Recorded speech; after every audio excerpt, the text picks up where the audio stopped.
تمام دیکھنے اور سننے والوں کو پیار بھرا سلام۔ مشہور قول کے مطابق حضرت آسیہ سلام اللہ علیہا بادشاہ مصر ریان بن ولید کی اولاد میں سے تھیں۔ آپ کا نسب کچھ یوں ہے: آسیہ بنت مزاحم بن عبید بن ریان بن ولید۔ یہ ریان بن ولید وہی ہیں جو حضرت یوسف علیہ السلام کے زمانے میں بادشاہ مصر تھے اور آپ علیہ السلام پر ایمان لے آئے تھے۔ حضرت آسیہ مصر کے انتہائی ظالم و جابر بادشاہ فرعون کی بیوی تھیں۔ بہت پارسا اور ہمدرد خاتون تھیں۔ بادشاہ وقت کی بیوی ہونے کے سبب آپ کے پاس مال و دولت کی کثرت تھی، لیکن اس کے باوجود آپ غرور و تکبر کا شکار نہیں تھیں، بلکہ آپ کا دل غریبوں کی محبت سے سرشار اور ان پر شفقت و مہربانی کے جذبے سے معمور تھا۔ آپ دل کھول کر ان پر صدقہ و خیرات کیا کرتیں۔ اسی وجہ سے آپ کو ام المساکین کہا گیا ہے۔ فرعون چونکہ لوگوں کے ساتھ بہت ظالمانہ سلوک کیا کرتا تھا، اس لیے آپ اس سے سخت بیزار تھیں۔ فرعون سے آپ کا نکاح بھی برضا و رغبت نہیں ہوا تھا، بلکہ آپ اور آپ کے والد دونوں اسے ناپسند کرتے تھے۔ فرعون نے بادشاہت کے زور پر جبراً آپ سے نکاح کیا تھا۔ آپ کی کوئی اولاد نہیں تھی، اور جو بعض روایات میں فرعون کی ایک بیٹی کا ذکر ملتا ہے، ممکن ہے یہ لڑکی لے پالک ہو، یعنی کسی دوسرے سے لے کر پالی گئی ہو۔ حضرت آسیہ کو یہ اعزاز بھی حاصل ہے کہ آپ نے حضرت موسیٰ علیہ السلام کا نام رکھا۔ حضرت موسیٰ علیہ السلام کی والدہ نے فرعون کے سپاہیوں کے ڈر سے آپ کو ایک صندوق میں رکھ کر دریا میں ڈال دیا۔ دریا سے ایک نہر فرعون کے محل کے پاس سے بہتی تھی۔ یہ صندوق بہتا ہوا اس نہر میں چلا گیا۔ فرعون نے یہ حکم دیا کہ اسے محل میں لا کر کھولا جائے۔ جب صندوق کھولا گیا تو اس سے ایک خوبصورت بچہ نکلا۔ قبطی زبان میں پانی کو منہ اور درخت کو سا کہتے ہیں۔ یہ صندوق پانی اور درخت کے درمیان پایا گیا تھا۔ اس وجہ سے حضرت آسیہ نے آپ کا نام موسیٰ رکھا۔ حضرت موسیٰ علیہ السلام بچپن میں جب حضرت آسیہ کی گود میں آئے تو آپ نے حضرت موسیٰ علیہ السلام کے چہرے میں نور نبوت دیکھ کر انہیں اپنا بیٹا بنا لیا، اور فرعون سے جو کہا اسے قرآن کریم میں یوں بیان کیا گیا ہے: اور فرعون کی بیوی نے فرعون سے کہا کہ یہ بچہ میری اور تمہاری آنکھوں کی ٹھنڈک ہے، اسے قتل نہ کرو، کچھ بعید نہیں کہ یہ ہمیں فائدہ پہنچائے یا ہم اسے بیٹا بنا لیں۔ اور یہ فیصلہ کرتے وقت انہیں انجام کا پتہ نہیں تھا۔ اس پر بدبخت فرعون نے کہا کہ اسے تم رکھ لو، مجھے اس کی کوئی حاجت نہیں۔ حضرت صلی اللہ علیہ وآلہ وسلم کا فرمان ہے: اگر حضرت آسیہ کی طرح فرعون بھی اس بات کا اقرار کرتا کہ یہ بچہ اس کی آنکھوں کی ٹھنڈک ہے تو ضرور اللہ تعالیٰ اسے ہدایت عطا فرما دیتا، جیسے حضرت آسیہ کو عطا فرمائی۔ حضرت آسیہ نے موسیٰ علیہ السلام کو اپنا فرزند قبول کر کے در حقیقت انہیں ان کی حتمی موت سے بچا لیا اور قوم بنی اسرائیل کی نجات کا سامان فراہم کیا۔ اس لیے قرآن کریم نے حضرت آسیہ جیسی عورتوں کی رائے اور مشورے کو، جن کا عقیدہ اور کردار عقلی اور منطقی تھا، مفید اور مستحسن قرار دیا ہے۔ اگر فرعون دوسرے امور میں بھی حضرت آسیہ کے عقلی اور معتبر نظریوں کی پیروی کرتا تو کبھی بھی بلا و مصیبت میں غرق نہ ہوتا اور خود کو ہمیشہ کے لیے جہنم کی آگ کا ایندھن نہ بناتا۔ بس ایک آزاد اور صالح عورت مردوں اور تمام معاشرے کی ترقی اور کامیابی کے لیے بہترین مشاور و رہنما بن سکتی ہے۔ حضرت موسیٰ علیہ السلام کے عہدہ نبوت پر فائز ہونے کے بعد سب سے پہلے حضرت آسیہ ان پر اور خدا پر ایمان لائیں۔ جادوگروں کے سحر اور حضرت موسیٰ علیہ السلام کے معجزے کے سنسنی خیز مقابلے سے حق ظاہر ہونے کے بعد جہاں جادوگروں کو دولت ایمان نصیب ہوئی، وہیں جب آپ کو اس مقابلے کا حال معلوم ہوا تو آپ کے دل میں بھی فوراً حق کا نور چمک اٹھا اور آپ حضرت موسیٰ علیہ السلام پر ایمان لے آئیں اور بہت دنوں تک اپنے ایمان کو چھپائے رکھا۔ فرعون کفر کے اس مرحلے میں پہنچ گیا تھا کہ خود کو خدا کہلانے لگا، لیکن حضرت آسیہ کا دل خدائے وحدہ لا شریک کے عشق سے سرشار تھا، اس لیے فرعون کی خدائی کو قبول نہیں کیا، اور خود فرعون کی قدرت و طاقت اور اس کا کفر ان کے ایمان پر غالب نہ ہو سکا۔ خداوند عالم نے قرآن کریم میں فرعون کی بیوی کی مثال دیتے ہوئے فرمایا ہے کہ آسیہ خدا پر صدق دل سے ایمان لائیں تو خدا نے انہیں نجات عطا کی اور جنت میں داخل کر دیا، اور فرعون جیسا کافر شوہر بھی ان کی ایمان کو متزلزل نہ کر سکا۔ مردوں کی طرح عورتیں بھی صحیح و سالم معاشرے کی تعمیر، امر بالمعروف اور نہی عن المنکر اور معاشرے میں رونما ہونے والے ہر طرح کے ظلم و فساد کا مقابلہ کر کے ایک پاکیزہ معاشرہ تشکیل دے سکتی ہیں۔ حضرت آسیہ بھی ایسی ہی عظیم اور با استقامت خواتین میں سے تھیں جنہوں نے ایسا عظیم کردار ادا کیا۔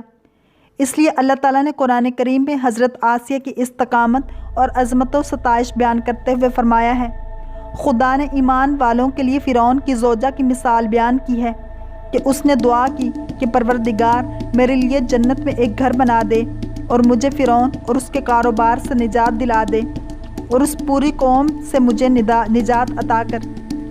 قرآن کریم کی نظر میں حضرت آسیہ حق کی شناخت و بصیرت سے آگاہ تھیں، اور انہوں نے نہ صرف یہ کہ اپنی شجاعت و بہادری کے ساتھ اپنے کافر شوہر کی پیروی نہیں کی بلکہ عقیدہ اور ثقافت میں بھی پوری آزاد تھی۔ اس لیے قرآن کریم نے حضرت آسیہ کو مومنین کے لیے اسوہ و نمونہ قرار دیا ہے، اور یہ اسوہ اور نمونہ عورتوں کے آزاد اور مستقل عقیدہ و ثقافت پر بہترین دلیل ہے۔ حضرت آسیہ ایک شجاع اور بہادر اور حق پرست خاتون تھی۔ اس خدا پرست خاتون کے ایمان راسخ اور شجاعت و دلیری نے انہیں ایسی منزل پر فائز کر دیا کہ بارگاہ الہی کے مخلص بندے جنت میں ان کا مقام و مرتبہ دیکھ کر افتخار و تعجب کریں گے۔ رامسس دوم فرعون مصر اور اس کا خوبصورت محل آسیہ کو فریفتہ نہ کر سکا۔ حضرت آسیہ کا پاکیزہ ضمیر بیدار تھا، ان کے قلب پر ایمان و توحید پروردگار کا پہرا تھا، جس کی بنا پر فرعون کے مادی اور تسلط پسند جذبات حضرت آسیہ پر ذرہ برابر بھی اثر نہ کر سکے۔ وہ ایسی پاکیزہ خاتون تھی جنہوں نے خدا پر مکمل اور راسخ ایمان کے ساتھ فرعون کے گناہوں سے معمور محل کو لرزہ براندام کر دیا اور اپنی پاکیزہ فطرت کو فرعون کے کفر سے نجات بخشی۔ قرآن کریم نے جناب آسیہ کو لوگوں کے لیے نمونہ اور اسوہ قرار دیا ہے تاکہ لوگ غیر مناسب اور گناہ سے بھرپور حالات میں بھی اپنے ایمان کو نجات بخشیں اور اسے ضلالت و گمراہی کا بہانہ نہ بنائیں۔ فرمایا، اور جن لوگوں نے ایمان اختیار کیا ہے ان کے لیے اللہ فرعون کی بیوی کو مثال کے طور پر پیش فرماتا ہے۔ جب فرعون کو آسیہ کے ایمان کے بارے میں خبر ملی تو اس نے بہت زیادہ کوششیں کی تاکہ کسی نہ کسی طرح انہیں راہ راست سے منحرف کر دے، لیکن وہ ایسا نہ کر سکا، اور حضرت آسیہ نے بھی اس کی تمام کوششوں کو ناکام بنا کر صرف خدائے واحد کی عبادت میں مصروف رہیں۔ حضرت آسیہ نے حضرت موسیٰ علیہ السلام کی حقانیت کو ثابت کرنے کے لیے فرعون سے بہت زیادہ بحث و مناظرہ کیا، مگر فرعون حضرت آسیہ کے ایمان و عقیدے کو بدلنے میں کامیاب نہ ہو سکا۔ قصر فرعون روز بروز پرآشوب ہوتا گیا، اور حضرت آسیہ نے فرعون سے کنارہ کشی اختیار کر لی اور حضرت موسیٰ علیہ السلام کا دفاع کرتی رہیں۔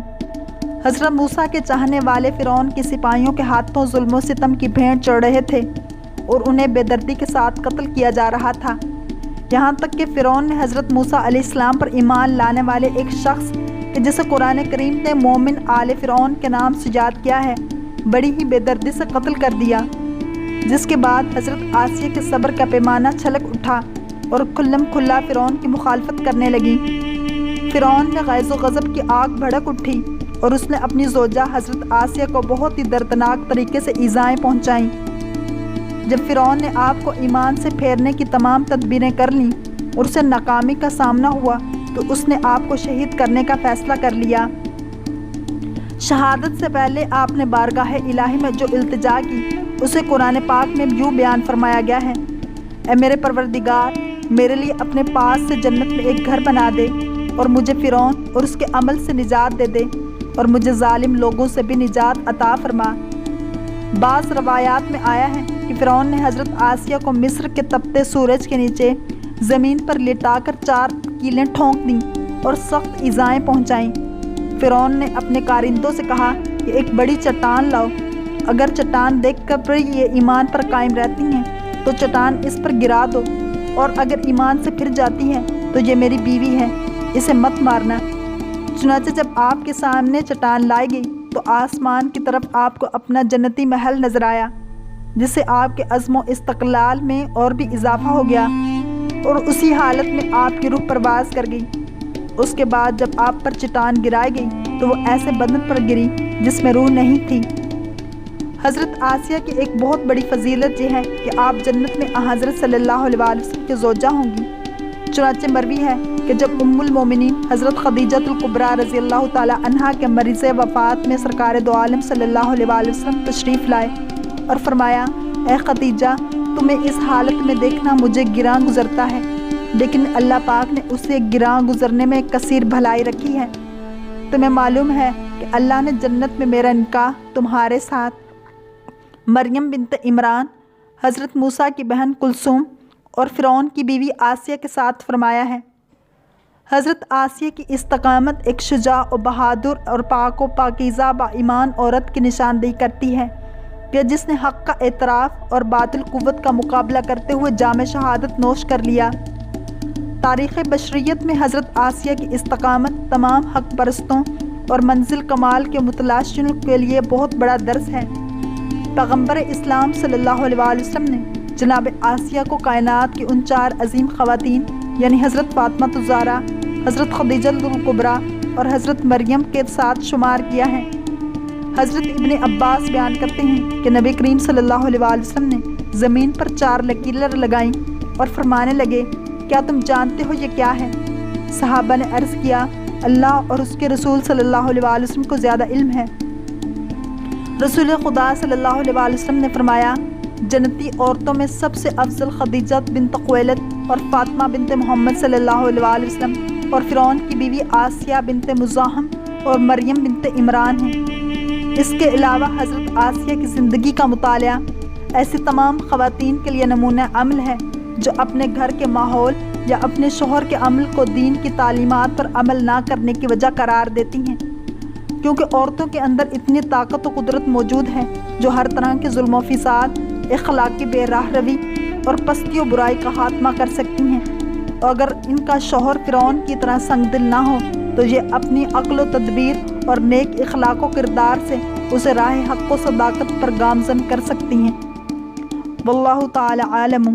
اگر آپ کو یہ ویڈیو پسند آئی ہے تو لائک، شیئر اور سبسکرائب کرنا مت بھولیے تاکہ ایسے ہی اسلامک انفارمیٹیو ویڈیوز آپ تک پہنچتی رہیں۔